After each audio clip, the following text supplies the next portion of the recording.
যদি মানসিকভাবে ভালো থাকতে চান তাহলে এই 7টি কথা মনে রাখবেন। মানুষের জীবনে সুখ, দুঃখ, আনন্দ, বেদনা সব কিছু মিলেই জীবন। কিন্তু প্রতিদিনের চাপ, ব্যস্ততা, মানুষজনের আচরণ আর নিজের ভেতরের দ্বন্দ্বের কারণে অনেক সময় আমরা মানসিকভাবে ক্লান্ত হয়ে পড়ি। আর এই ক্লান্তি যদি দীর্ঘস্থায়ী হয় তাহলে তা হতাশা, রাগ, উদ্বেগ বা বিষণ্ণতার রূপ নিতে পারে। তবে এই মানসিক চাপ থেকে মুক্ত থাকার জন্য কিছু সহজ, গুরুত্বপূর্ণ নীতি মেনে চলা যায়, যা আমাদের জীবনকে অনেক শান্তিময় ও ভারসাম্যপূর্ণ করে তুলতে পারে। চলুন জেনে নেই সেই 7টি কথা, যা মনে রাখলে আপনি মানসিকভাবে সুস্থ, স্থির ও আনন্দিত থাকতে পারবেন। নাম্বার 1, সব কিছু আপনার নিয়ন্ত্রণে না, তাই সব কিছুকে নিয়ন্ত্রণ করতে যাবেন না। জীবনে অনেক কিছুই আছে যা আমাদের হাতে নেই, যেমন অন্যের আচরণ, আবহাওয়া, দুর্ঘটনা বা ভবিষ্যতের অনিশ্চয়তা। কিন্তু আমরা সবসময় সব কিছু নিয়ন্ত্রণে আনার চেষ্টা করি, যা আমাদের মানসিক শান্তি নষ্ট করে। আপনি যদি শুধুমাত্র যা আপনার নিয়ন্ত্রণে আছে, যেমন আপনার আচরণ, চিন্তা, প্রতিক্রিয়া, সেদিকে মনোযোগ দেন, তাহলে আপনি অনেক হালকা বোধ করবেন। নিজেকে বোঝান, আমি আমার সেরাটা দেব, বাকিটা জীবন ও সময়ের ওপর ছেড়ে দিচ্ছি।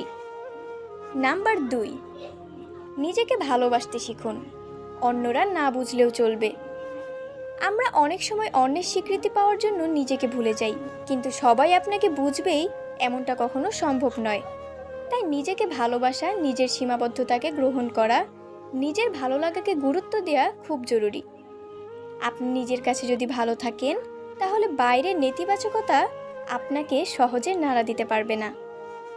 নাম্বার 3, সব কিছুর সময় হয়, ধৈর্য রাখুন।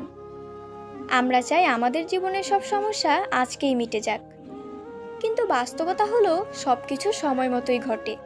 জীবনের অনেক জটিল প্রশ্নের উত্তর আপনি একদিন পাবেন, কিন্তু সেই সময় না আসা পর্যন্ত ধৈর্য রাখাই আপনার সবচেয়ে বড় শক্তি।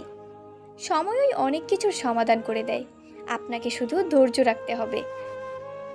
নাম্বার 4, সব অনুভূতি প্রকাশ করতে হয় না, কিছু চুপ থাকাও শক্তি।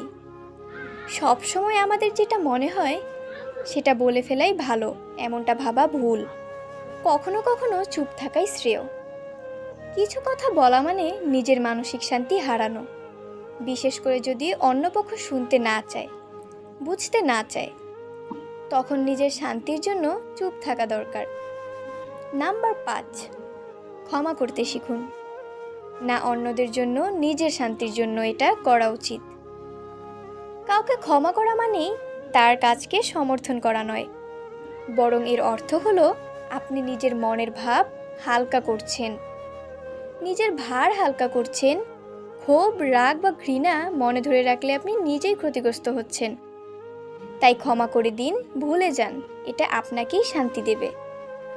নাম্বার 6, নিজের লক্ষ্যকে গুরুত্ব দিন, অন্যের কথায় নিজের গতি নষ্ট করবেন না। মানুষ সবসময় কিছু না কিছু বলবেই। আপনি যা করছেন সেটাই কেউ পছন্দ করবে, কেউ আবার বিদ্রূপ করবে। যদি আপনি সবসময় অন্যের কথার উপর নির্ভর করেন তাহলে আপনি নিজের পথ হারিয়ে ফেলবেন। তাই আপনার লক্ষ্য কি, আপনি কি করতে চান তা পরিষ্কার রাখুন এবং ধৈর্য নিয়ে সেদিকে এগিয়ে যান।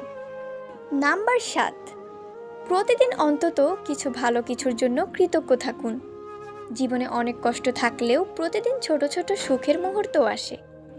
সেই সুন্দর বিকেলের আলো, চায়ের কাপ, প্রিয় কারো হাসি কিংবা নিজের অর্জনের ছোট্ট একটা ধাপ। এই ছোট আনন্দগুলো ধরে রাখা মানেই কৃতজ্ঞ থাকা। কৃতজ্ঞ মানুষরা বেশি শান্তিতে থাকে, কারণ তারা যা আছে তার মূল্য বোঝে। শেষ কথা, মানসিক শান্তি বাইরের কোনো বস্তু নয়, এটি আপনার নিজের ভেতরের বিষয়।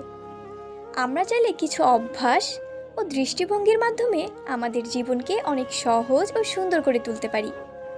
এই 7টি কথা শুধু মনে রাখলেই চলবে না, প্রতিদিনের জীবনে প্রয়োগ করতে হবে। একটু ধৈর্য, একটু ভালোবাসা, একটু সচেতনতা, এই 3এই লুকিয়ে আছে মানসিক সুস্থতার চাবিকাঠি। নিজেকে সময় দিন, ভালোবাসুন, কৃতজ্ঞ থাকুন, তাহলেই আপনি হবেন মানসিকভাবে শক্তিশালী একজন মানুষ।